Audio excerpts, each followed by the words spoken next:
हरिः ॐ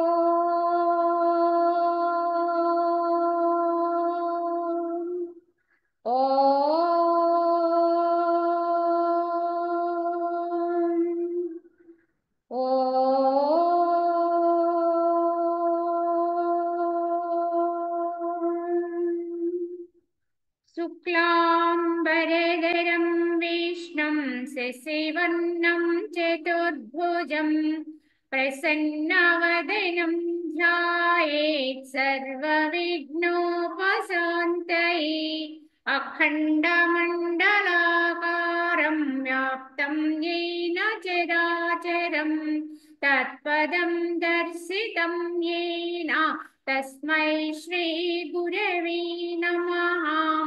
ॐ गुरुर्ब्रह्मा गुरुर्विष्णुः गुरुर्देवो महेश्वरः गुरुसाक्षात् परं ब्रह्म तस्मै श्रीगुरवे नमः।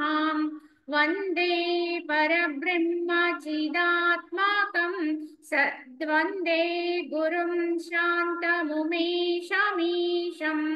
वन्दे शिवानन्दगुरुप्रवीरं वन्दे सदा ज्ञानपि वन्दनीयान् अनन्तसुखदातारामखण्डानन्दविग्रहं दयालुमतिसन्तुष्टं वन्देऽहं मम सद्गुरुं रागादिरोगान् सततानुषक्त न शेषकाया प्रवृतानशेषान् औत्सुक्यमोहारतिदाञ्जिघान यः पूर्ववैद्याय नमोऽस्तु तस्मै यः पूर्ववैद्याय नमोऽस्तु तस्मै।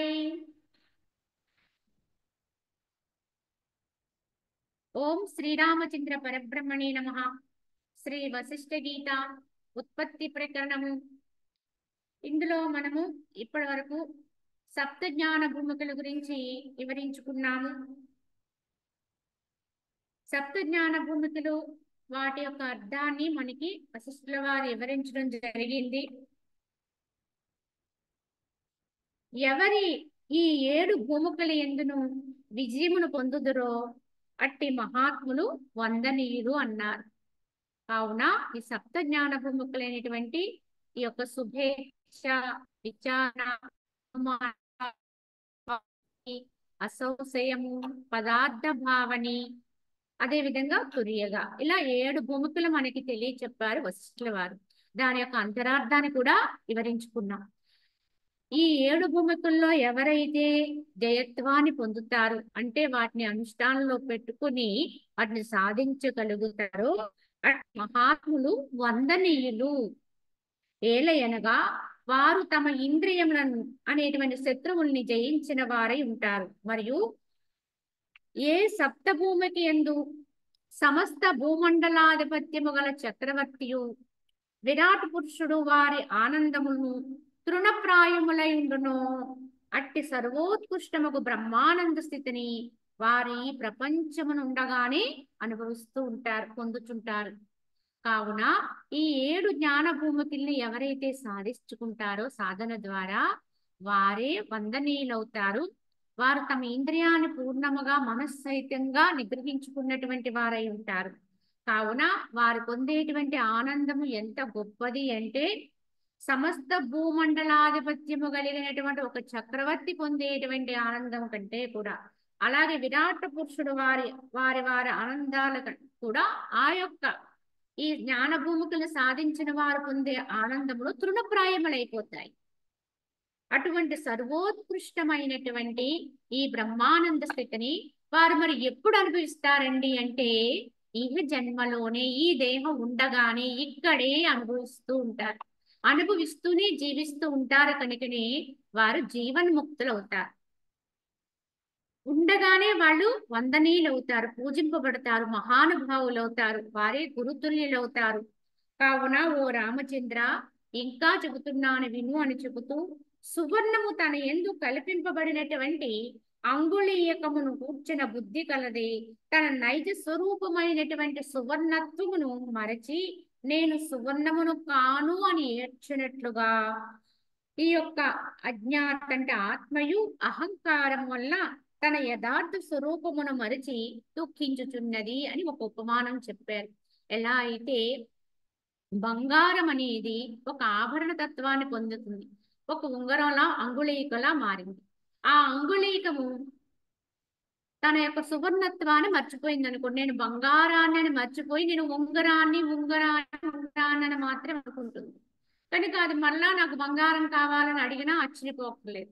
కానీ ఎలా అయితే అది తన యొక్క సువర్ణత్వ మూలతత్వమైనటువంటి సువర్ణత్వాన్ని మర్చిపోయి నేను ఉంగరాన్ని అనేటువంటి భావాన్ని పొందుతుందో అజ్ఞానంతో, అదే విధముగా ఈ యొక్క జీవుడు కూడా తన యొక్క పూర్ణమైనటువంటి ఆ యొక్క భగవద తత్వం ఏదైతుందో ఆత్మతత్వాన్ని విస్మరించి మరిచిపోయి అహంకార తత్వంతో నేను పలానా వాడిని పలానా దేహిని అనుకుంటూ ఈ విధమైనటువంటి భావనలోనే తన స్వరూపాన్ని మరిచి దుఃఖిస్తూ ఉన్నది.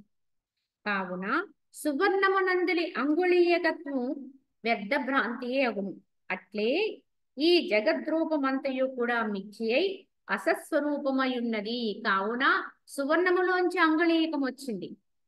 కావున వాస్తవానికి సువర్ణములో ఉన్నది కూడా, ఆ అంగుళీయకములో ఉన్నది కూడా సువర్ణమే. కావున ఈ అంగుళీయక రూపము తాత్కాలికం. అది అది ఎప్పుడైతే దాన్ని కరిగిస్తామో అది మరలా సువర్ణత్వాన్ని పొందుతుంది, మరలా వేరే రూపానికి కూడా అది వెళ్ళగలుగుతుంది. కావున ఈ తాత్కాలికమైన రూపం ఏదైనా సరే అసత్యమే, అవాస్తవమే, భ్రాంతియే, సత్యమైనది కాదు. అదే విధముగా ఈ జగత్తు కూడా అనంతమైనటువంటి ఆ బ్రహ్మతత్వములోంచి ఒక్కోనొక రూపంతో ఒక్కోనొక భాగంగా ఇక్కడ విడువడలేదు, ఉన్నట్టు దానితో కలిసే ఉండి అంతర్యామిగా ఆ యొక్క బ్రహ్మతోటి నింపబడి ఉండి, కానీ అహంకార వస్తు నేను ఫలానా అనేటువంటి భావాన్ని పొందుతుంది. యథార్థముగా ఇప్పుడు మనం తలచేటువంటి ఈ యొక్క వ్యక్తిగత భావాలు ఏవి కూడా స్థిరమైనవి కావు, శాశ్వతమైనవి అంతకంటే కాదు. కావున ఇవన్నీ కూడా మధ్యలో వస్తాయి, మధ్యలోనే ఉడికిపోతాయి. కనుక మధ్యలో వచ్చి మధ్యలో పోయే ఏవైనా సరే అశాశ్వతమే, అవాస్తవమే. ఈ జగత్తు యావత్తు కూడా ఇట్టిదే. కనుక ఆ బ్రహ్మములో మధ్యలో వచ్చిపోతూ ఉండే తత్వంతో ఉండేది ఈ జగత్తు. కనుకనే దీని భ్రాంతి అన్నారు. మధ్యలో వచ్చి మధ్యలోనే పోతుంది, కనపడుతుంది, కనపడకుండా అయిపోతుంది.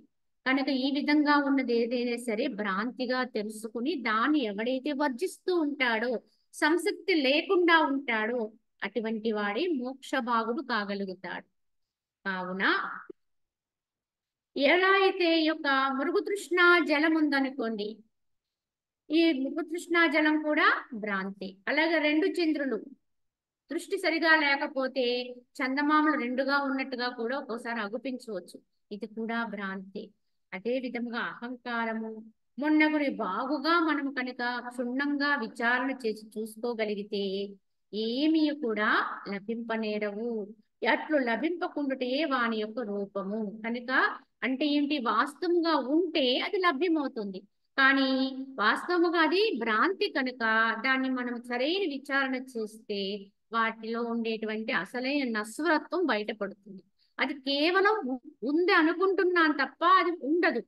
రెండు చంద్రులు ఎక్కడా ఉండవు, ఒక్క చంద్రుడే ఉంటాడు. కానీ భ్రాంతితో చూస్తే చంద్రులు రెండుగా అగుపడతాయి.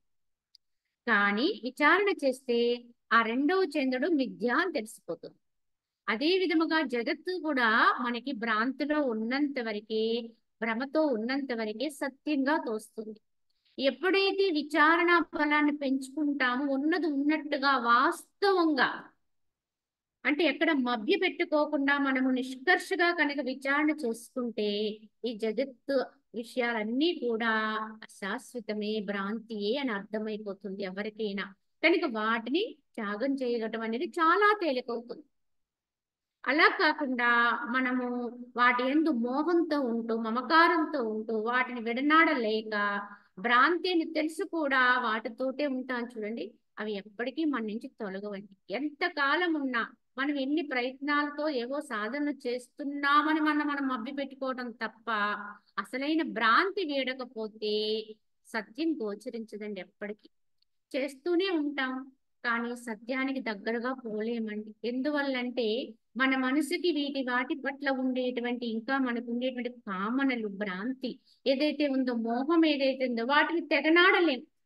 కనుక వీటిని తెగనాడలేక, వీటిని వర్జించలేక, దాన్ని పూర్ణంగా అందుకోలేక మధ్యలో సతమతమవుతూ ఉంటాడండి సాధకుడు చాలా కాలం.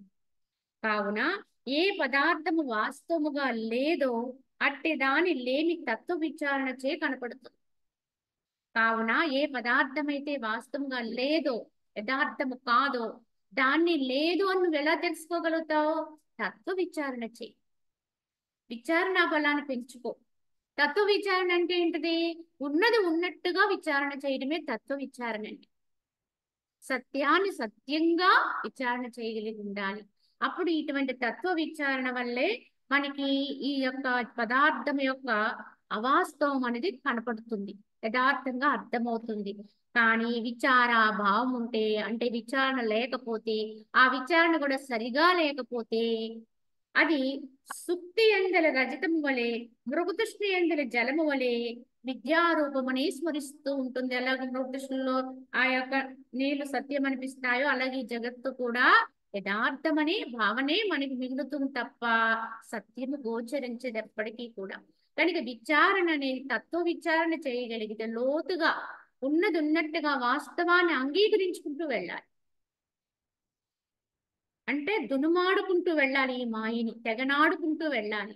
అప్పుడే సత్యము అనేది గోచరిస్తుంది, బయటపడుతుంది యథార్థముగా.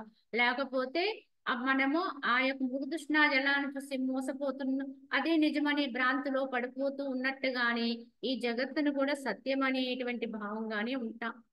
అలాగైతే ఆ ముచ్చపు చిప్పలో పడినటువంటి స్వాతి జనుకు అది ఎలా అయితే ముత్యము అవ్వకపోయినా అది మెరుస్తూ ఉంటే రజతము అంటే వెండిలాగా మెరుస్తుంది కనుక అది వెండే అనుకుంటే ఎలా మోసపోతామో అలా మోసపోతూ ఉంటాము. అలాగే ఒక బేతాళమును, ఒక దయ్యాన్ని చూసి భయభ్రాంతులకు లోనైనటువంటి బాలుడు చివరికి తన యొక్క ప్రాణాలు కూడా కోల్పోతాడు. ఎందుకు? అసలు అక్కడ దయ్యమే లేదు, కానీ భ్రాంతి. ఆ భ్రాంతి అనే దాని చేత వాడు ఎప్పుడైతే భయపడ్డాడో ఆ భయం వల్ల వాడు ఆ భయాన్ని పట్ల విశ్వాసంతో ఉంటాడు కనుక చివరికి తన ప్రాణాన్ని కూడా కొనిపోయే పరిస్థితి తెచ్చుకుంటాడు. ఇవన్నీ మానసిక భ్రాంతులే మన ఇంతవరకు తీసుకొస్తాయండి. వాటి పట్ల నమ్మకాన్ని అంతగా పెంచుతాయి, లేని దాని పట్ల అంతటి విశ్వాసాన్ని కలిగిస్తుంది ఈ భ్రాంతి. కావున ఈ జగత్తు కూడా అసత్ అయినప్పటికీ కూడా సత్తు వలె కార్యకారి అయి స్థిరమైగా మనకు ఒప్పుతూ ఉంటుంది. కనుకనే ఇంత విశ్వాసం దృఢపడిపోవడం వల్ల, ఎన్నిన్ని జన్మ పరంపరల నుంచి ఈ భావనతో ఉండడం వల్ల జీవుడికి బాగా నాటుకుపోయినటువంటి ఈ భావన వల్ల ఈ జగత్తంతా సత్యంగా స్థిరంగా ఒప్పుతూ ఉంటుంది, నప్పుతూ ఉంటుంది. కనుక దీన్ని అంత తొందరగా విడిచిపెట్టలేమండి. అందుకే దీన్ని అశ్వత్థ వృక్షంగా పోల్చారు భగవానుడు భగవద్గీతలో. ఇది వేళ్ళూనుకు పోయి ఉంటుంది, దీన్ని ఖండించడం చాలా కష్టం. కానీ దీన్ని తప్పకుండా అసంగ శస్త్రేణ దృఢైన చిత్వా, తప్పకుండా దీన్ని తెగనరకొచ్చు, అసంగత్వం అనే శస్త్రం నీ దగ్గర ఉంటే అని చెప్పడం జరిగింది. కనుక ఇది ఎక్కడ మొదలైందో ఎక్కడ అంతమవుతుందో తెలియనట్టుగా ఉంటుంది, కానీ అంతమైతే ఉందండి. సరైన ప్రయత్నం చేయగలిగితే తప్పనిసరిగా దీన్ని తెగనరకొచ్చు, విడనాడొచ్చు. కావున సువర్ణములో అంగుళీకం మొదలైనవి ఎలా అయితే లేవో ఆత్మయందు కూడా వాస్తవానికి అహంకారాదులు లేవు. ఇది నేను, అది నువ్వు, ఇది వేరు, అది వేరు అనేవి ఏవీ లేవు. కావున నిర్మలమై శాంతమై కళంకరహితమైనటువంటి పరమాత్మయందు అహంకారము లేని వస్తువే అగును. కావున భగవంతుని యందు అహంకారం అనేది లేనిదే అవుతుంది, అది వాస్తవంగా ఉన్నది కాదు. అహంకారం వల్లే ఇన్ని రూపాలు వచ్చినాయండి, ఇన్ని ఉపాధులు వచ్చినాయి, వీటికి ఇన్ని పేర్లు వచ్చినాయి, ఇన్ని ప్రాంతాలు వచ్చినాయి, అంటే అనేక దేశాలు వచ్చినాయి, అనేక కాలాలు వచ్చినాయి, అనేక విషయాలు వచ్చాయి. ఇవన్నీ కూడా అహంకారంతో వచ్చినాయి. నేను ఉన్నాననేటువంటి దేహభావన ఎప్పుడైతే వచ్చిందో అన్నీ వస్తాయి. కానీ యథార్థముగా ఆత్మీయందైతే ఇవేవి కూడా లేవు. కావున శాంతమును అధిష్టానమును సత్తామాత్ర స్వరూపమును నిత్యమును శివమును నిరామయమును అభాసవర్జితమును నామరహితమును కారణవర్జితము కారణము లేనిది ఏదైతే ఉందో ఆద్యంత మధ్యమములు కాని ఉత్పత్తి వినాశాది వికారములు కాని లేనిది మనసునికి వాక్కునికి విషయానికి అందనిది ఏదియు కానిదైనను అంతయు తానై ఉండేది ఆకాశం కంటే మిక్కిలి సూక్ష్మమైనది సుఖములన్నింటికెక్కుడు సుఖమును అయినటువంటి బ్రహ్మము ఈ జగత్తు అంతటి యొక్కయు పారమార్థిక స్వరూపమై ఉన్నది అన్నారు. కావున భగవంతుని యొక్క స్వరూపం అంటే ఏమిటి, భగవంతుని తత్వం అంటే ఏమిటి, చైతన్యము ఆత్మ అని చెప్పుకునేటువంటి దాని యొక్క మూల తత్వం ఎలా ఉంటుందో మనకి వివరణ చేస్తూ అది శాంతము అన్నిటికీ కూడా అదే అధిష్టానం ఆధారమై ఉంటుంది. సత్తా అంటే శక్తిగా ఉంటుంది, సత్తా మాత్ర స్వరూపము, అలాగే నిత్యము అదే శివము, శవము కాదు శివం అండి, అదే శివం అండి, అందరిలో ఉండే శివత్వం అదే, అదే చైతన్యం. అభాసవర్జితం, అక్కడ ఎక్కడా కూడా భ్రాంతి లేదండి, నామము లేదు, కారణము లేదు, దానికి ప్రతిదానికి జగత్తులో ఒక కారణం ఉంటుందండి, ప్రతి విషయానికి వస్తువుకి, కానీ దానికి కారణము లేదు. ఎందుకంటే ఉన్నది అదొక్కటే, దానికి మళ్ళీ ఇంకొక కారణము లేదా, సహజ స్వయంగా అది ప్రకాశిస్తూ ఉంటుంది. ఆది అంత మధ్యములు లేని దానికి మొదలు లేదు, అంతము లేదు, మధ్య లేదు, తెలుసుకోవడానికి ఇంకొకటి లేడండి. కనుక ఆది మధ్యాంతరహితము, ఉత్పత్తి వినాశాది వికారములేవి కూడా దాంట్లో లేవు, పుట్టుట గిట్టుట పోవుట వచ్చుట ఏమీ లేదు దానికి, మనసుకు కాని వాక్కునికి కాని విషయానికి కాని అందదు. అంటే ఏంటి, మనసుతో భావన చేసేది ఊహించేది కాదు, అలాగే వాక్కుతో చెప్పడానికి సరిపోదు, అలాగే ఒక విషయము కాదు అది, కనుక ఏదీ కానిదేనను అంతయు తానేంది, అది ఏదీ కాదు అయినప్పటికీ కూడా అంతా తానే, అది ఇది అని చెప్పడానికి ఇంకొకటి లేదండి, కనుక అంతయు తానైనదియు ఆకాశము కంటే కూడా మిక్కిలి సూక్ష్మం. మనం అనుకుని ఈ ఆకాశము శూన్యము సూక్ష్మం అనుకుంటాం, దీని కంటితో చూడలేం, చేతితో పట్టలేం, దీన్ని మనము ఏ రకంగానూ బాధించలేమండి, ఆకాశాన్ని మనము బాధించలేం, ఎందుకంటే దీన్ని నీటితో తడపగలమా, శూన్యములకు అసలు నీళ్లు చల్లండి తడపలేము, అగ్ని ముట్టించండి అది ఏమాత్రము దహింపబడదు, ఖండించండి ఆకాశాన్ని ఖండింపబడదు. అంటే పంచభూతాల్లో సూక్ష్మమైనటువంటి భగవత్ శక్తితో నిర్మితమైనటువంటి పంచభూతాలు ఎంత సూక్ష్మంగా ఉంటే మరి వీటన్నిటికీ మూలమైనటువంటి పరతత్వము ఇంకెంత సూక్ష్మం.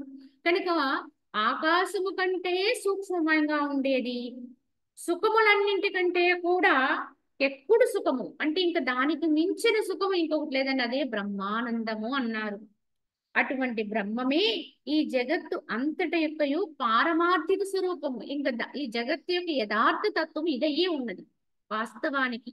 వాస్తవానికి జగత్తు యొక్క మూల తత్వం ఇదే, కానీ దాన్ని అన్యంగా తెలుసుకుంటున్నాం, అన్యంగా భావిస్తున్నాం, అన్యములో ఉంటున్నాము, కనుకనే అజ్ఞానులుగా ఉంటున్నాం.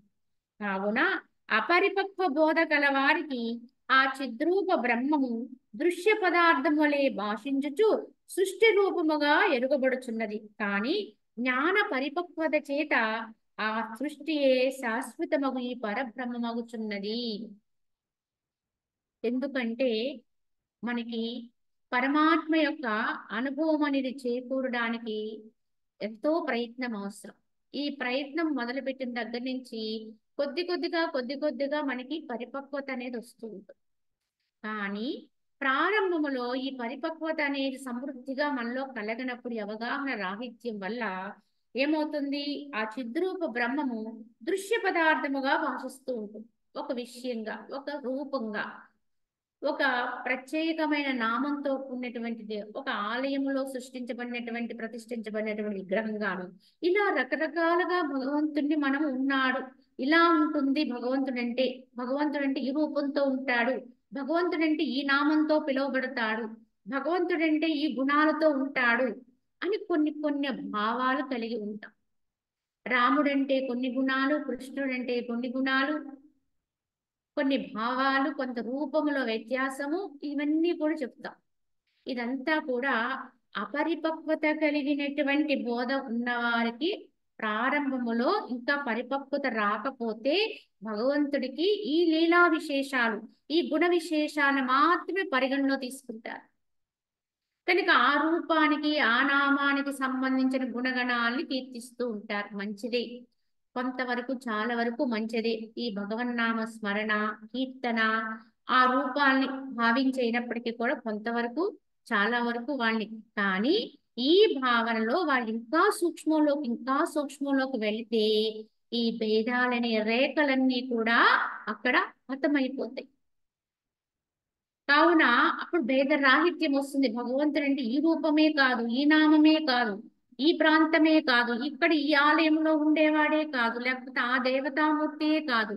కనుక భగవంతుడు అంటే అనంతము, చైతన్యము, శక్తితత్వము అని ఇలాగ మనకి కొద్దిగా అవగాహన వస్తూ ఉంటుంది.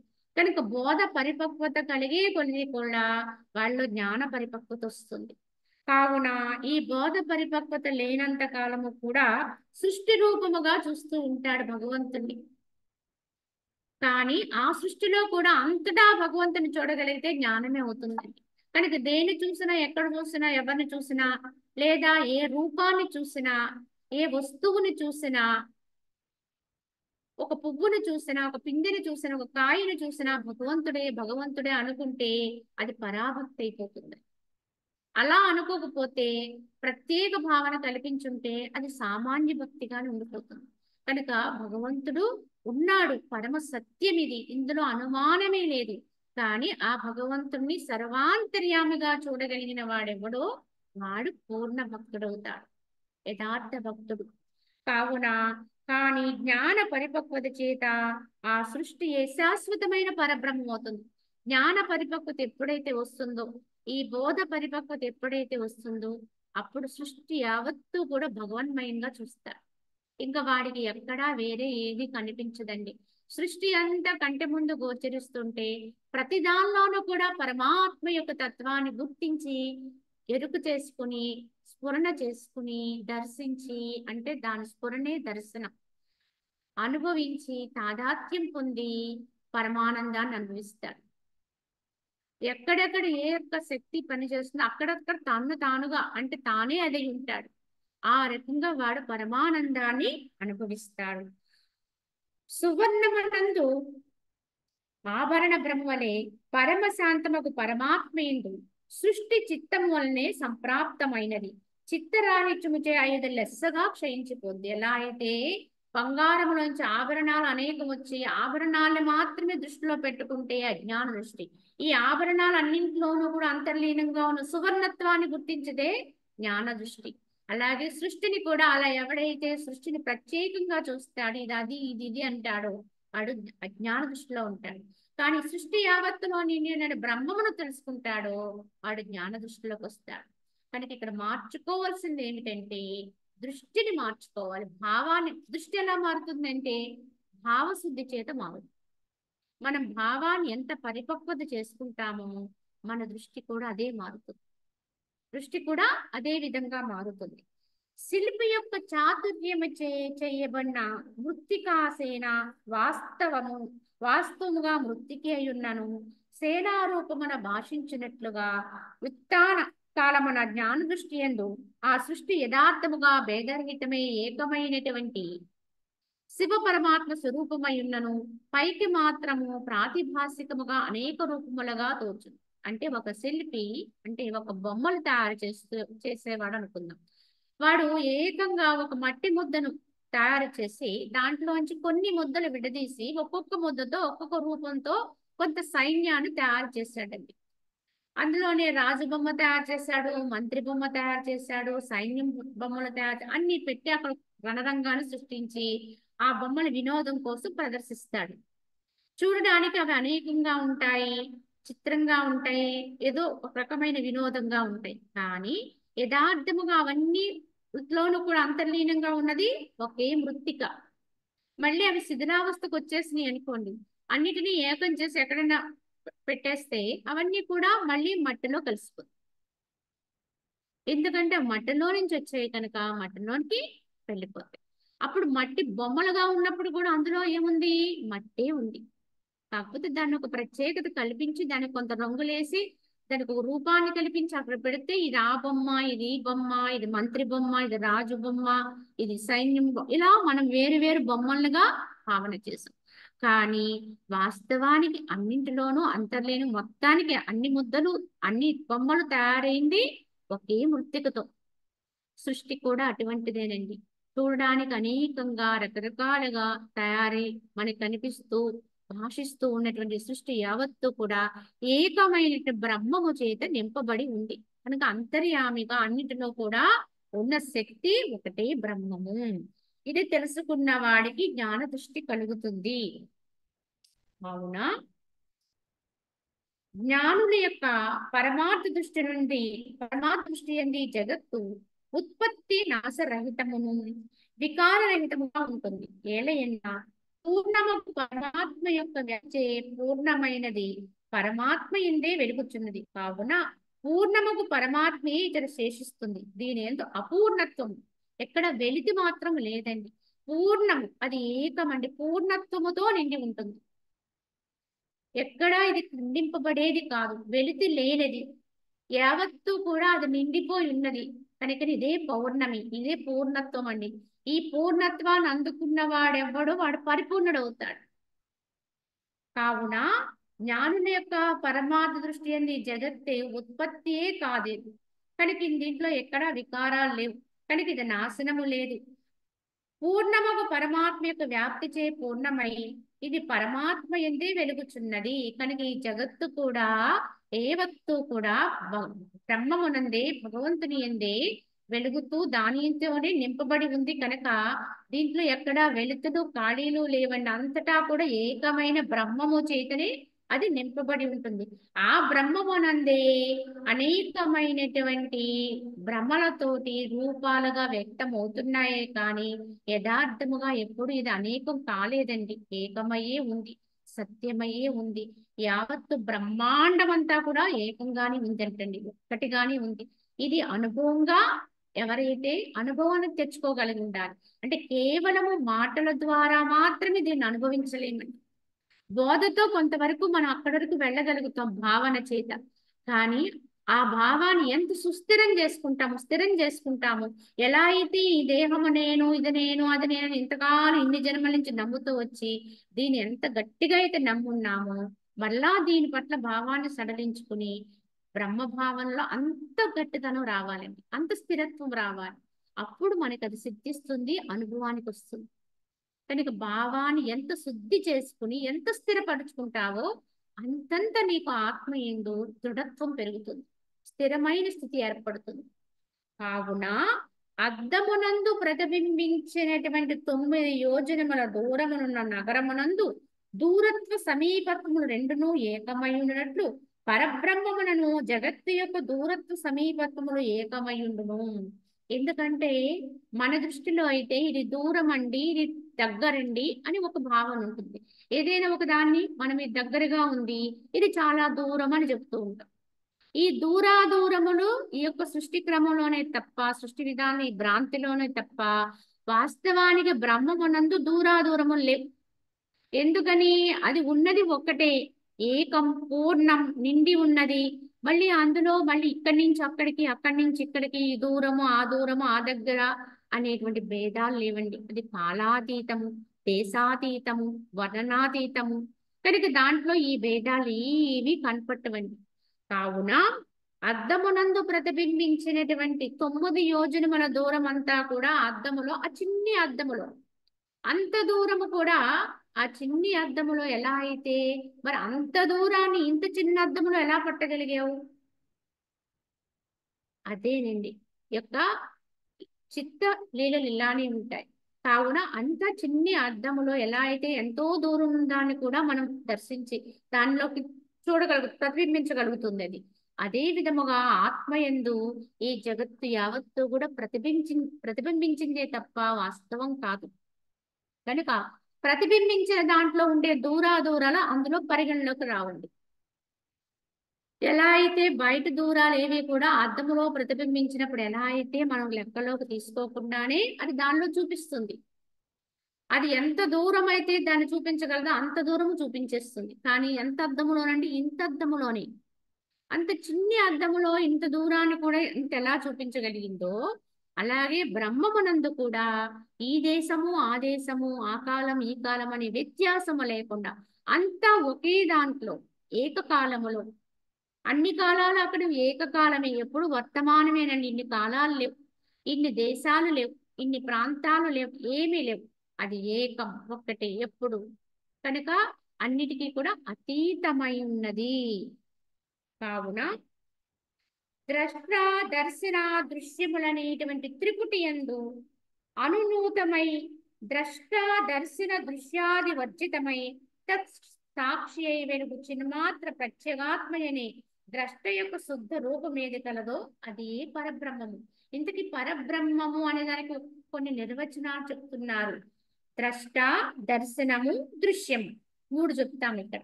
జగత్తులో ప్రతిదాన్ని కూడా మనం ఏది గ్రహించుకోవాలన్నా ఒక ద్రష్ట అంటే చూచేవాడు ఉంటాడు, చూడబడేది ఒక దృశ్యం, మధ్యలో చూస్తున్నాము అనేటువంటి దర్శనం అనేటువంటి క్రియ. ద్రష్ట దృశ్యము దర్శనము ఈ మూడింటిని త్రిపుటి అంటారు. ఈ త్రిపుటి యందు అనునూతమై ద్రష్ట దర్శన దృశ్యాది వర్జితమై. ఎందుకంటే మనకి ఈ జగత్తు భ్రాంతిలో ఉన్నంత వరకే మనకి మూడు ఉంటాయండి.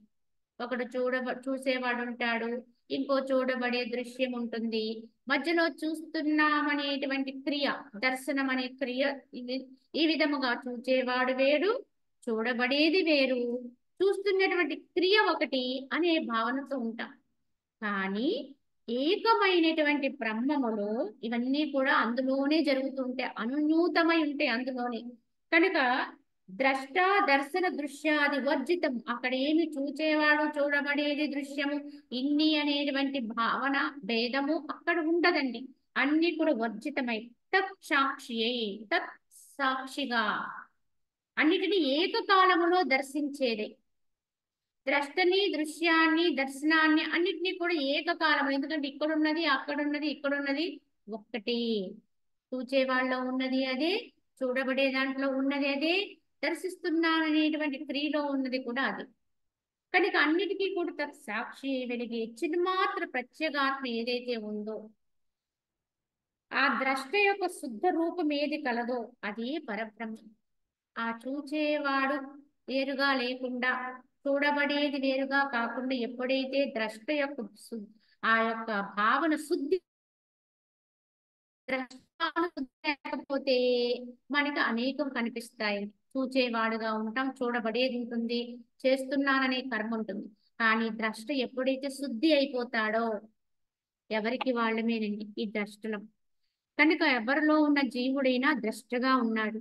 కానీ ఆ ద్రష్ట ఎంత శుద్ధత్వాన్ని పొందుతాడో, ఎంత సూక్ష్మత్వాన్ని అందుకుంటాడో, ఎంత లోలోతలికి మునగలుగుతాడో అంతంత భేదవర్జితమైపోతుంది, అంతంత అసంగత్వం వచ్చేస్తుంది, ఏకత్వ స్థితి అనుభవానికి వచ్చేస్తుంది. కనుక లోపల పొరల్లో ఏ భేదాలు లేవండి, పైన పొరల్లో అన్ని ఉంటాయండి. చూడండి, ఒకే సముద్రం లోతుగా వెళితే చాలా ప్రశాంతంగా ఉంటుందట. అసలు ఎక్కడ కదలిక లేనంతటి, కనీసం నీటి యొక్క కదలిక కూడా లేకుండా ఆగిపోయి నిశ్చలమై ఉంటుందట లోపల. కానీ ఉపరితలానికి వచ్చే కొలది బయటకు వచ్చేటప్పటికి ఆ నీళ్ళే ఎగిసిపడి అనేకమైన అలజడులతోటి కెరటాలతోటి నిండిపోయి ఉంటుంది. అంటే బయట ఉపరితలములో ఇంత అలజడిగా ఇన్ని కెరటాలతోటి ఇన్నిటితోటి ఉన్నటువంటి సముద్రమే లోపల పొరలకు వెళ్ళేటప్పటికి అంత ప్రశాంతం అయిపోయింది. కనుక సముద్రం యొక్క వాస్తవ స్వభావం ఎప్పుడు అర్థమవుతుంది నీకు యథార్థంగా?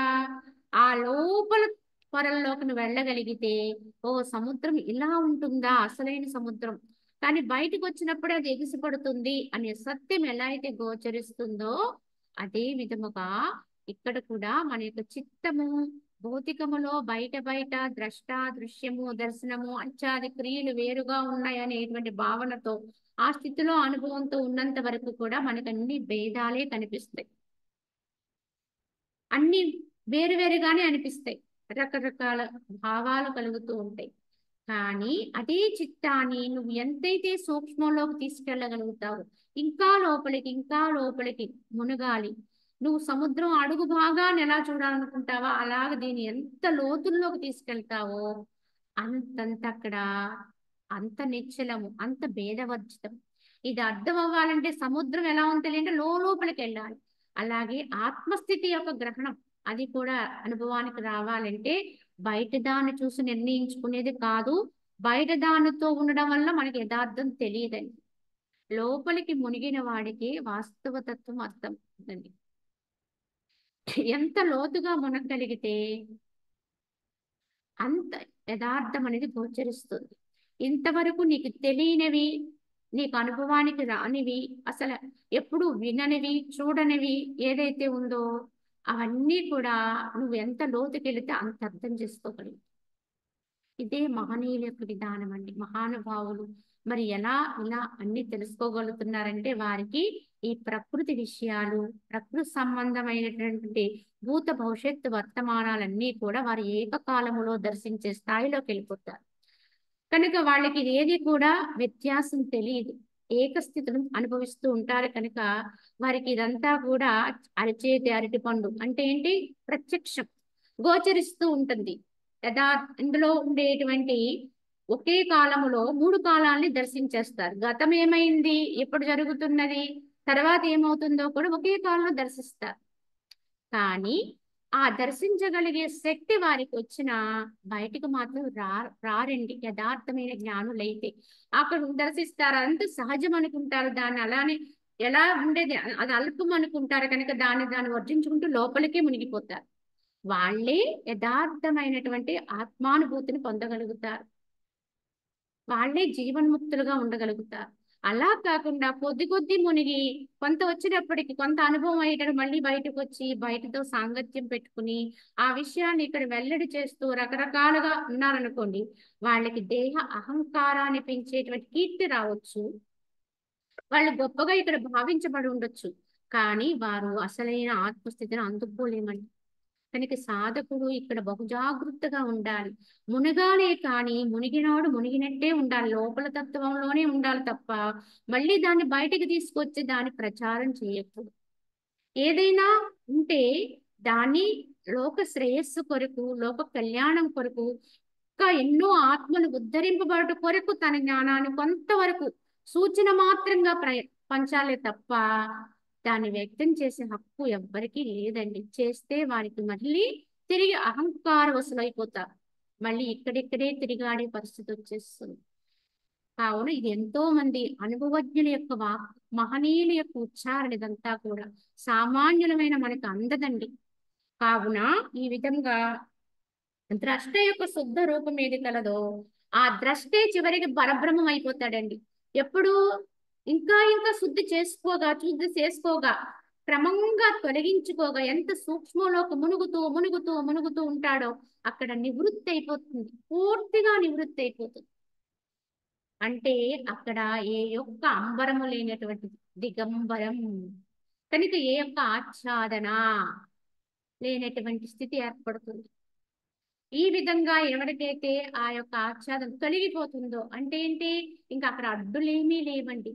వాస్తవం సహజ స్థితి సహజత్వంలోకి వెళ్ళిపోతాడు. వాడే చివరికి బ్రహ్మం అవుతాడు. ఇంకా ఆ దృష్టి బ్రహ్మం అవుతాడండి. బయట ఉండి చూస్తే వాడు భేదంతో ఉంటాడు, సాక్షిగా ఉన్నాడు, దృశ్యాన్ని చూశాడు వేరుగా ఉందనుకున్నాడు, విషయాన్ని చూశాడు వేరుగా, వాడు ఎలా ఉంటాడు భ్రమామాత్రంగా జీవుడుగా ఉంటాడండి. జీవుడుగా ఉన్నటువంటి ఆ ద్రష్టే లోపలికి మునిగి తను తాను కడుక్కుని శుద్ధి చేసుకుని పవిత్రం చేసుకునే భావంతో నిరంతరము కూడా ఎప్పుడైతే అలాగా అంటే ఎంత లోపలికి మనం మునుగుతామో ఒక్కొక్క ఆచ్ఛాదన తొలగింపబడుతూ ఉంటుంది, ఆవరణ తొలగింపబడుతూ ఉంటుంది. చివరికి అక్కడ ఏమీ లేని తనం వస్తుంది. శుద్ధత్వం, పూర్ణ శుద్ధత్వం, ఇంకేమీ లేదండి చెప్పడానికి వింటాను. అటువంటి స్థితికి వెళ్ళిపోయినప్పుడే ఆ ద్రష్టే బ్రహ్మం అయిపోతాడు. ఆ జీవుడే దేవుడు. అందుకే జీవుడే దేవుడు అని చెప్పడానికి కారణం ఇదండి. అక్కడ ఇంకొకడెవడో వచ్చి మళ్ళీ దేవుడు అవ్వడు, ఈ జీవుడు ఇంకొకలా ఉండడండి. ఆ జీవుడు ఎంత కడుక్కుంటే అంటే సాధన ద్వారా మనం చేయవలసిందల్లా మనల్ని మనం కడుక్కోవడమే, మనం శుద్ధి చేసుకోవడమే, నిర్మాల్యాన్ని తొలగించుకోవడమే. ఇదే శివుని యొక్క అభిషేకం అండి.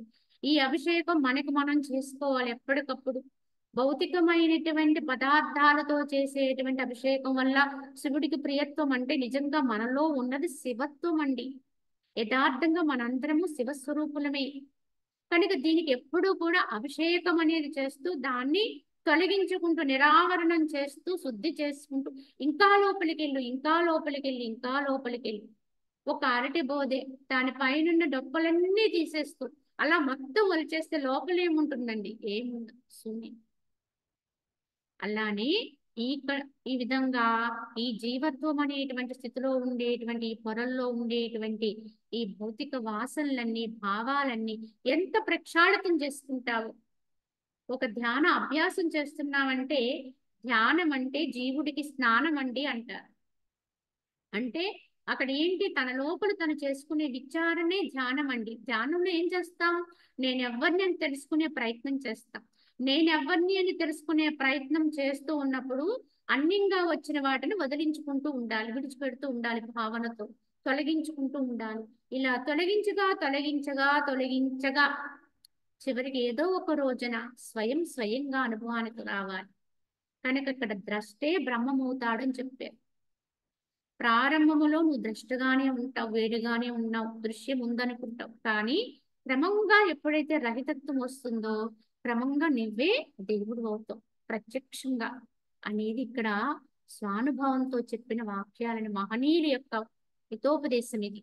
కావున ఇంద్రజానుకుని చే విసరబడిన మాయాచూర్ణమచే ఆకాశమున మిథ్యారూపముగా ఉదయించు నగరము వంటిదైనటువంటి జగత్తు చేతన వస్తువునందు సారమును అసారమును కూడా అగును. అనగా అధిష్టాన రూపమున సత్యమును తద్వ్యతిరిక్తముకు రూపమున మిథ్యగాను రెండింటిగాను కనిపిస్తుందని చెప్పారు.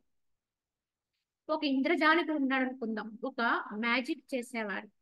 వాడి దగ్గర ఏదో ఒక భస్మం ఉంది, చూర్ణం. దాన్ని ఆకాశంలోకి అలా వదిలితే అక్కడ ఒక మిథ్యా నగరం సృష్టించబడొచ్చు, ఒక దృశ్యం కనిపించవచ్చు.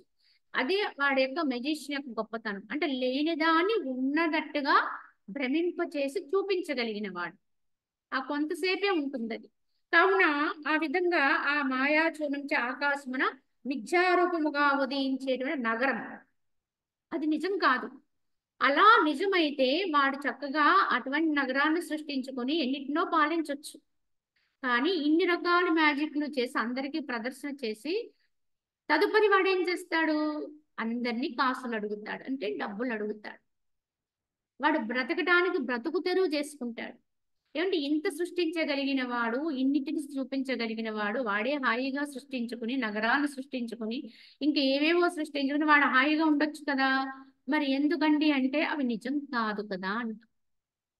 కనుక వాటి నుంచి వాడికి అవసరమైనటువంటి సొమ్ము ఏమి వాటి నుంచి రాదు, యథార్థము కాదు. అవిని ప్రదర్శన చేసి వాడు బ్రతుకుతున్నాడు, అందరికీ చూపించి మూలంగా వాడు కొంత ధనార్జన చేసి వాడి జీవనాన్ని వెళ్ళబెట్టుకుంటూ ఉంటాడు. అంటే దాన్ని బట్టి మనకు అర్థమవుతుంది అవేవి యథార్థము కాదు అని.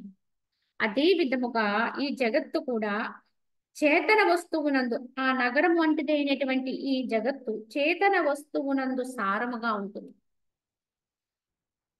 అలాగే అసారము కూడా అవుతుంది. అంటే లేనిది అవుతుంది, ఉన్నది అవుతుంది. ఎలా అంటే వాడు సృష్టించినటువంటి నా నగరము అప్పటికి మాత్రము అది ఉన్నట్టుగా అనిపిస్తుంది.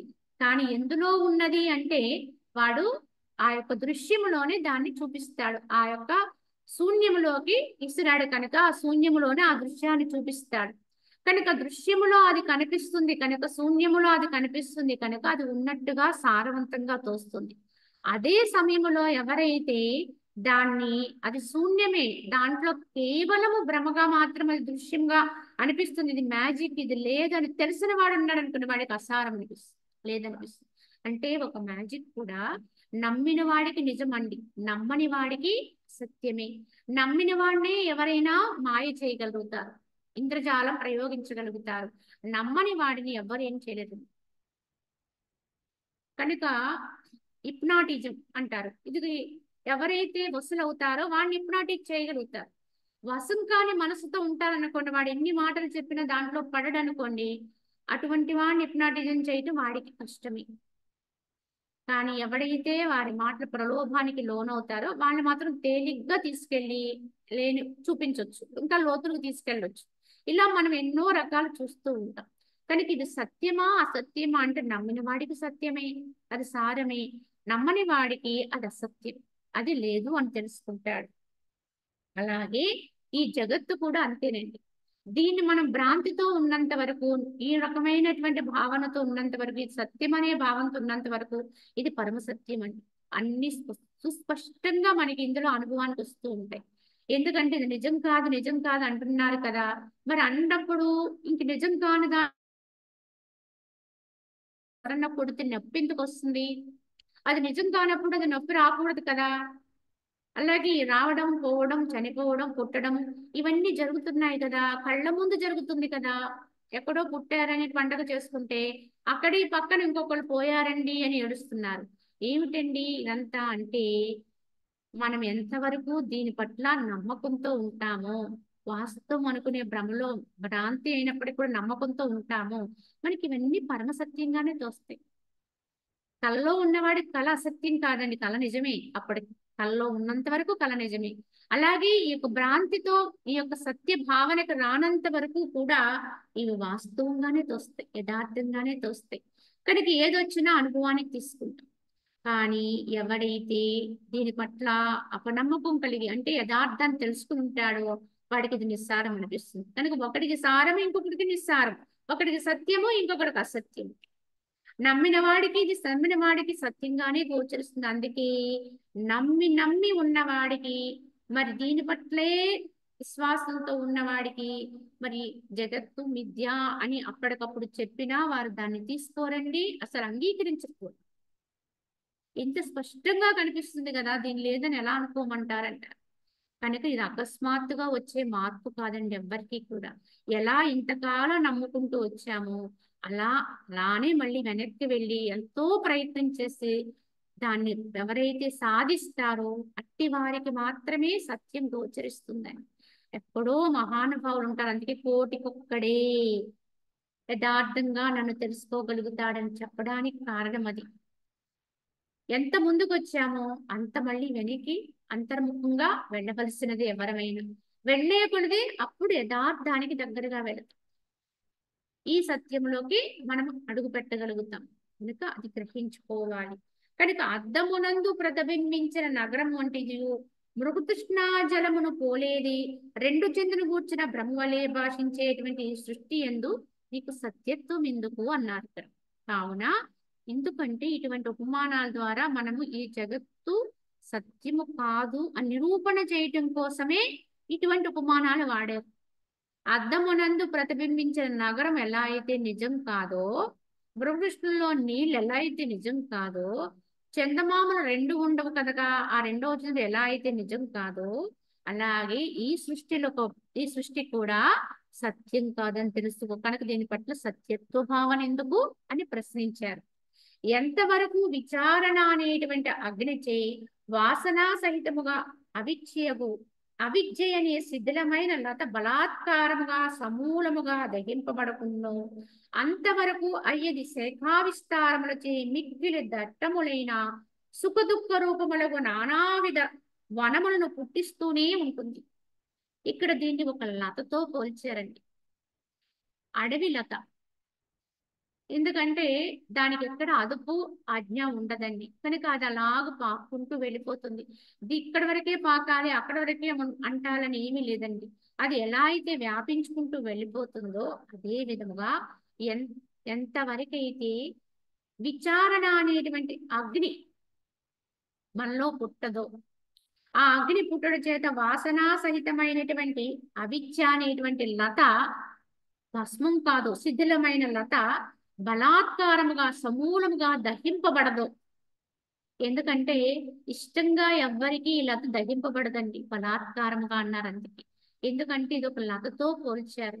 ఈ లత అనేది అలా శాఖోపశాఖలుగా అది డొంకలు పట్టుకుని, కంచెల్ని పట్టుకుని, చెట్లను పట్టుకుని అది ప్రాకుతూనే ఉంటది. ఒకదాని నుంచి ఇంకో దానికి, ఇంకో దాని నుంచి ఇంకో దానికి విస్తారం అయిపోతూనే ఉంటుంది. కనుక అది ఎప్పటికీ దాన్ని మనము తుంచలేము. కనుక దాన్ని తుంచాలంటే తప్పనిసరిగా దాని మూలం దహించబడాలి. దాని పాద ఎక్కడుందో, దాని మూలం ఎక్కడుందో దాన్ని పెరికించాలి. కనుక ఆ విధంగా అది దహించబడితేనే ఆ లత అనేది సమూలంగా నాశనం అవుతుంది. అలా కాకపోతే అది విస్తరిస్తూనే ఉంటుంది. అలాగే మన లోపల మనలో ఉన్న అజ్ఞానం అనే ఈ లత కూడా ఇదెంతో గొప్పదిగా విస్తరిస్తూ ఒక విషయాన్ని నుంచి ఇంకో విషయానికి, ఒక వస్తువు నుంచి ఇంకో వస్తువుకి, ఒక కాలము నుంచి ఇంకో కాలానికి అలా విస్తరించుకుంటూ వెళ్ళిపోతుంది. ఆశలతోటి, కామనలతోటి, సంకల్పాలతోటి రకరకాలుగా అది భౌతికములో పడి అలా విస్తరించుకుంటూ ఉంటుంది. కానీ దీనికి మందు ఏమిటి, మరి దీని నివృత్తి ఏమిటి అంటే పనికిరాని వాటిని తొలగించడానికి ఇప్పుడు కొన్ని మందులు వాడుతుంటారు పూర్తిగా వాటిని నిర్మూలన చేయటం కోసం. కలుపు మొక్కలు ఏరియటానికి కొన్ని ఔషధములు ఉన్నాయి. అలానే యథార్థంగా చెప్పాలంటే ఈ మనకి ఉండేటువంటి ఈ విషయ వాసనతో కూడినటువంటి కలుపు కంటే కూడా బయట వచ్చేటువంటి కలుపు ఎంత గొప్ప, అదేమి అంత నష్టం కలిగించేది కాదు. ఇది యథార్థముగా మానవుడు కలిగించేటువంటి నష్టం అండి. కనుక దీనికి మందు ఏమిటంటే విచక్షణ, విచారణ. ఎవరైతే తమలోకి విచారణ తెచ్చుకుని దాన్ని ఎలా వర్తించాలి, ఇది అసలు ఇది ఎంతవరకు సత్యం అనేది ఎవరికి వాళ్ళే తమలో తామే అర్థం చేసుకుని అవగాహన చేసుకుని క్రమంగా దాని పట్ల వైరాగ్య భావాన్ని పెంచుకుంటూ వస్తారో తద్వారా వారిలో కలిగినటువంటి ఈ జ్ఞానం అనేటువంటి అగ్ని చేత ఆ లత బలాత్కారముగా దహింపబడుతుంది. ఇష్టంతో కూడా కాదు. ఎందుకంటే అది ఇంకా ఎగపాకాలనే చూస్తుంది. కానీ ఎవరిలోకైతే జ్ఞానం వస్తుందో అది క్రమేపీ సమూలంగా నాశనమే.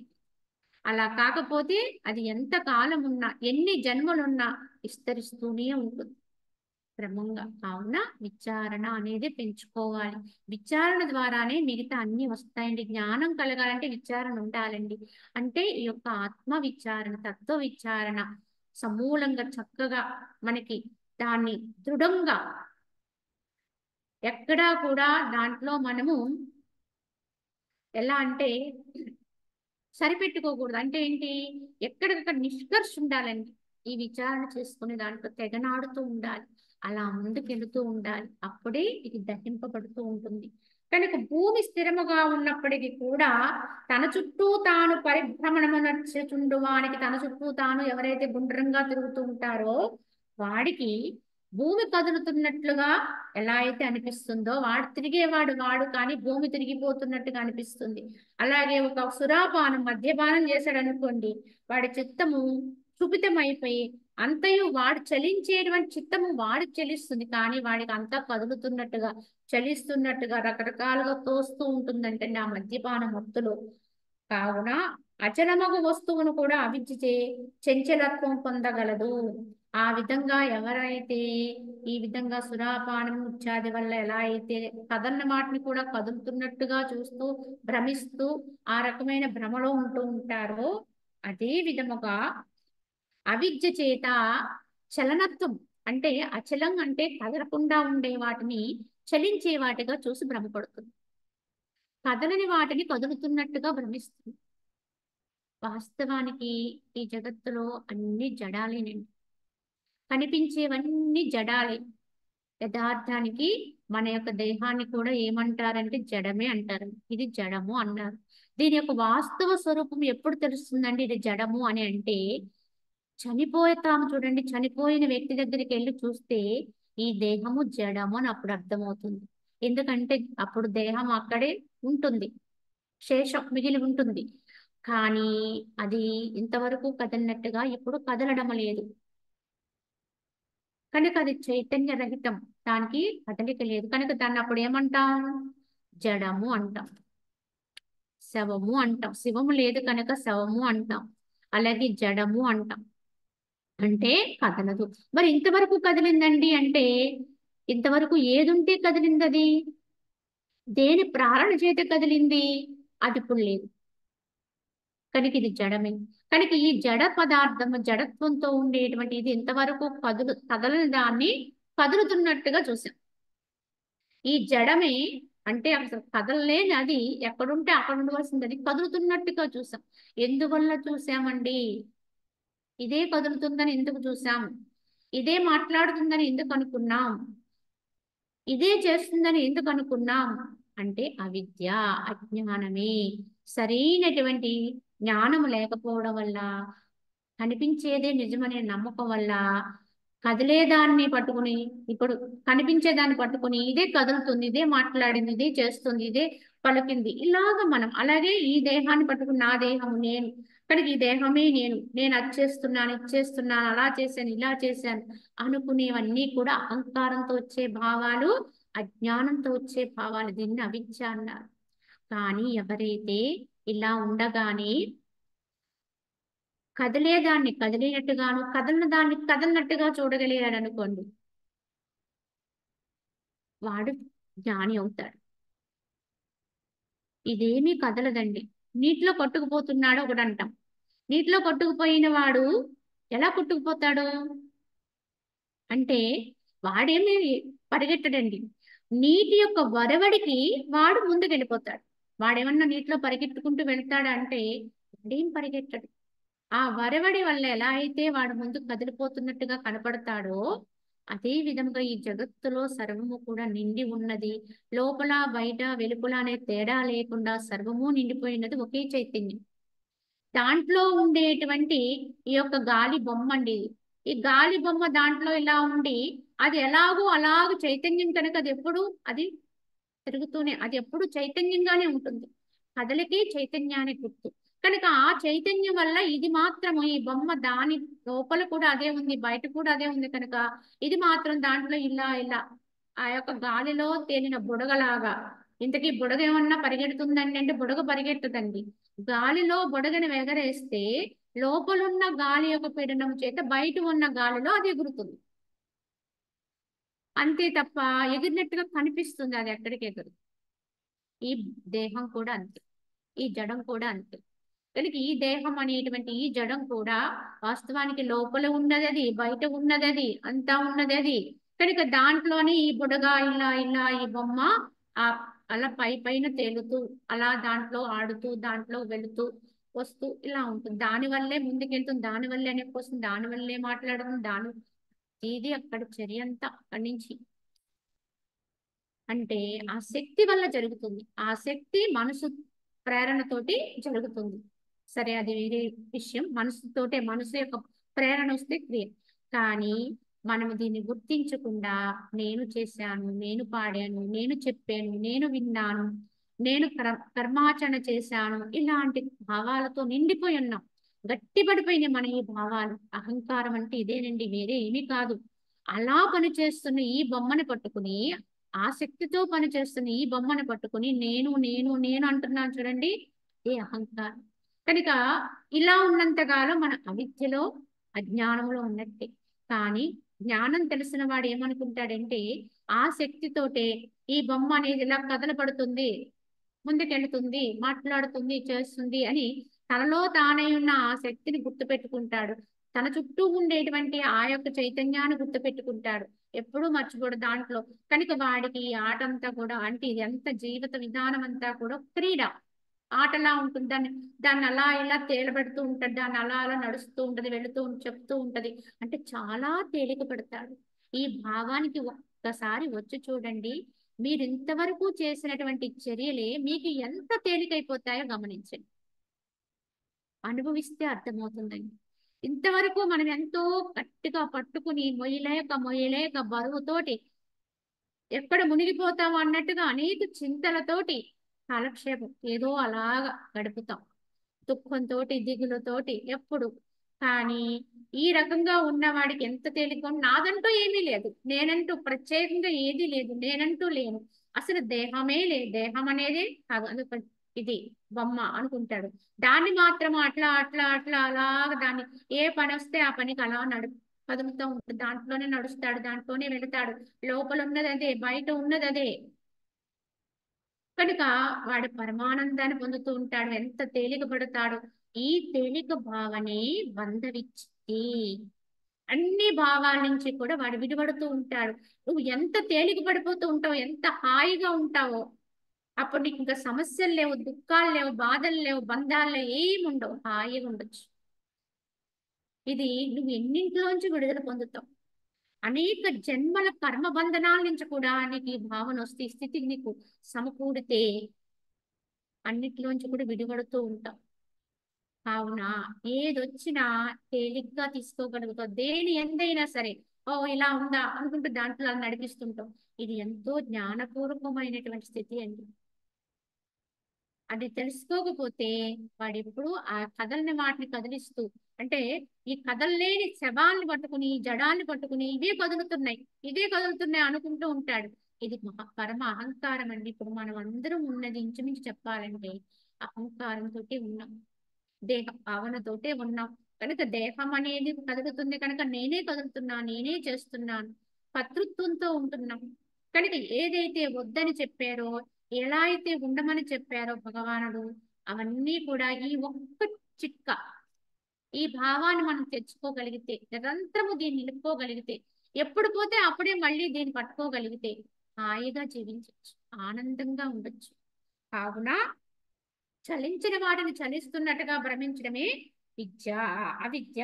కనుక వాసనావృతమగు చిత్తము ఏ పదార్థం ఎట్లు లెస్సగా భావించునో ఆ పదార్థం అట్లే శీఘ్రముగా అనుభవించును.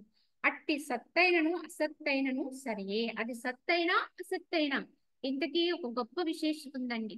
ఏమిటి అంటే, ఎవరి యొక్క మనసు ఏమి కోరుతుందో, వాసనతో నిండి ఉంటుందో, ఏ పదార్థాన్ని అది ఎట్లు భావిస్తుందో తప్పకుండా అది అందుకుంటుందండి. దానికి శక్తి ఉంది. ఎందుకు అంటే అది కోరుకోవడానికి, అది ప్రయత్నించడానికి కావలసిన శక్తిని అంతటినీ కూడా సత్యము నుంచి తీసుకుంటుంది. అంటే సత్యమైన ఆత్మ నుంచి వచ్చిన శక్తిని అది ఉపయోగిస్తుంది కనుక దాని శక్తి గొప్పదండి. అందుకే మానసిక శక్తి గొప్పది అని చెప్పడానికి కారణం ఈ మానసిక శక్తి యొక్క గొప్పతనం వల్లే.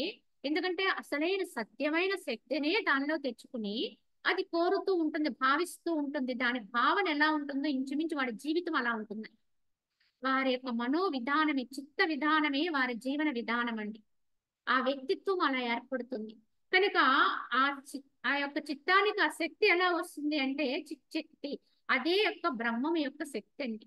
పరమాత్మ యొక్క శక్తి, ఆత్మశక్తిని అది తెచ్చుకుని ఆ దాని చేతి ఇది భావన చేస్తుంది కనుక ఆ భావన నిరంతరం చేస్తే తప్పకుండా దాన్ని పొందడము తథ్యమండి. ఈ జగత్తు అనేటువంటి లేని దాంట్లో, ఈ దృశ్యములో ఏదన్నా వారి తలిస్తే, అది భావిస్తే పొందటం మహా తేలిక. ఎందుకంటే ఇది అసలే చాలా అల్పమైనది, తేలికైనది, అశాశ్వతమైనది. దీంట్లో పొందడం అనేది చాలా తేలికని మనం అనుకుంటాం. భౌతిక ప్రపంచములో ఏవైనా పొందాలంటే చాలా కష్టము అని. కష్టమేమీ లేదండి. యథార్థంగా చెప్పాలంటే నీ మనసుని పూర్తిగా ఏకీకృతం చేయగలిగితే, పూర్ణంగా ఏకీకృతం చేస్తాను కొరకు నువ్వు ప్రయత్నించి భావన చేస్తే ఏదైనా సాధించగలవు. భిక్షాధికారి లక్షాధికారం వచ్చు.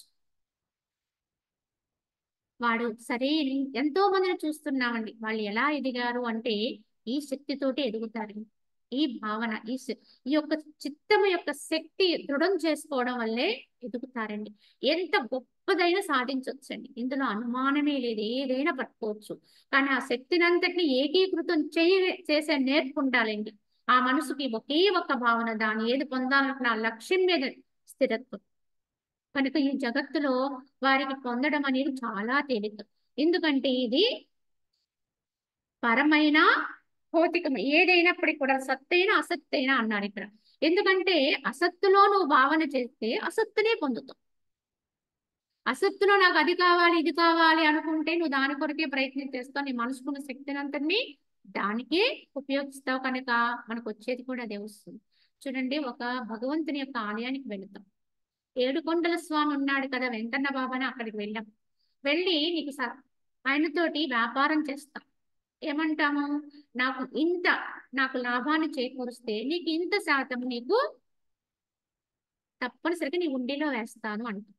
అంటే ఒక విధంగా చెప్పాలి అంటే ఇది కానుకల రూపమే అనుకుంటాం. కానీ ఇక్కడ ప్రతిఫలం నాకు ఇంత వస్తే నీకు ఇంత శాతం ఇస్తాను అన్నాడంటే అది ఒక విధంగా భగవంతుడికి లంచం చూపిస్తున్నాం. కనుక ఇది ఇస్తాను అని చెప్పాడు. తప్పనిసరిగా వారి కోరిక నెరవేరుతుందండి. వాడు అనుకున్నది సాధిస్తారు. వాళ్ళకి అంత లాభం వస్తుంది. వాడు పట్టుకెళ్ళి తప్పకుండా అది ఉండిలో వేస్తారు. ఇదే ఏడుకొండల స్వామి ఖజానా అని అలా పొంగి పొర్లిపోతూ ఉంటుంది. ఇంతకి ఇంతకి ఎందుకు జరిగింది, ఎందుకు వాడు దాని ప్రతిఫలం కోరాడు, అది అనుభవించాడు, తద్వారా వాడు తప్పకుండా మొక్కు తీర్చుకుంటాడు. అంటే ఈ అన్నిటిలోనూ జరిగేది ఏమిటి అంటే ఏకైక శక్తి అండి, అంతర్శక్తి. అదే పరమశక్తి. తన లోపల ఉండేటువంటి ఆ చైతన్యం యొక్క శక్తిని పూర్ణంగా వాడు మనఃపూర్వకంగా ఆ యొక్క విషయానికి ఉపయోగించుకుంటాడు. ఎప్- ఇది అక్కడ భగవంతుడు అనే ఒక నమ్మకం ఉంది చూడండి, ఆ నమ్మకాన్ని ఆలంబనగా చేసుకుని తప్పకుండా నాకు ఈ కోరిక తీరుతుంది కనుక వాడు పూజ కూడా అంత నిష్ఠగా చేస్తాడు, ఉపాసన అంత నిష్ఠగా చేస్తాడు. ఏ కోరిక లేనివాడి కంటే కూడా కోరికతో ఉన్నవాడే బాగా నిష్ఠగా చేస్తాడు. ఎందుకంటే అది తీరాలి కనుక, ఇలా అవ్వాలి కనుక. కనుక ఏవో మొక్కుతాం, ఇంకా ఏవో రకరకాల మొక్కులు తెచ్చుకుందాం అనుకుంటా. ఇవన్నీ చేయగలుగుతున్నామంటే అక్కడ భగవంతుని మీద ప్రేమ, లేదా మనం ఆశించినటువంటి వస్తువా విషయం మీద ప్రేమ అంటే ఎక్కువ శాతము మనకు ఉండేది ఈ విషయ ప్రేమే ఉంటుంది, వస్తు ప్రేమే ఉంటుంది. కానీ ఇది పొందితే నీకు అది ఇస్తాను ఇది ఇస్తానని చెప్తూ ముందు వెళ్తాం ఆ మార్గంలోకి. వెళ్ళి అది పొందుతున్న కొలది కూడా ఏమి పెరుగుతుందంటే నమ్మకం పెరుగుతుంది, దృఢత్వం. తప్పకుండా భగవంతుడు ఉన్నాడు కనుకనే నాకు ఈ కోరికలు తీరుతున్నాయి, వస్తున్నాయి, ఇది అవుతుంది. యథార్థానికి నీ లోపలున్న శక్తి యొక్క ప్రభావం చేతే ఇవన్నీ నెరవేరుతూ ఉంటాయి. నువ్వు ఏకీకృతం చేసేటువంటి విధానం వల్లే నెరవేరుతూ ఉంటాయి. కానీ అది నువ్వు పరమాత్మ అంటే ఒక రూపంతో, ఒక నామంతో చెప్తున్నటువంటి స్వామి యందు నువ్వు భావన పెంచుకుని, విశ్వాసం పెంచుకుని క్రమంగా ఆ భక్తి భావంలో పారవస్యం వస్తే అప్పుడు నీకు తప్పనిసరిగా క్రమంగా ఆ బయట వచ్చిన భక్తి పరాభక్తిగా మారినప్పుడు నీ లోపల చూసుకుంటావు. క్రమంగా వాడు ఎదుగుతాడు కూడా. అందుకే భక్తులను చెప్పవలసి వచ్చినప్పుడు భగవంతుడు కూడా భగవద్గీతలో నాకు 4 భక్తులు ఉన్నారని చెప్పారు. ఆర్తో జిజ్ఞాసురర్థాతి జ్ఞానీచ భరతర్షభ అన్నారు. అంటే ఆర్తుడు నాకు భక్తుడే, అర్ధార్థి భక్తుడే, అలాగే మనకి జిజ్ఞాసు, అలాగే జ్ఞాని. దీని గురించి మరికొంత మనం రేపటి భాగంలో మాట్లాడుకుందామండి, సమయాతీతం. కానీ వచ్చే భాగంలో ఈ విషయాన్ని గురించి మరొక్కసారి మాట్లాడుకుందాం. హరి ఓం తత్సత్.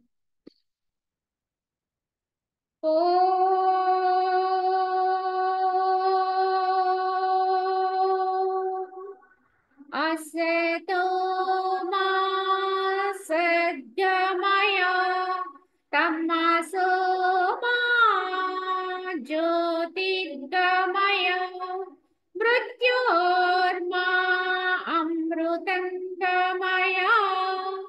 ॐ शान्ति शान्ति शान्ति।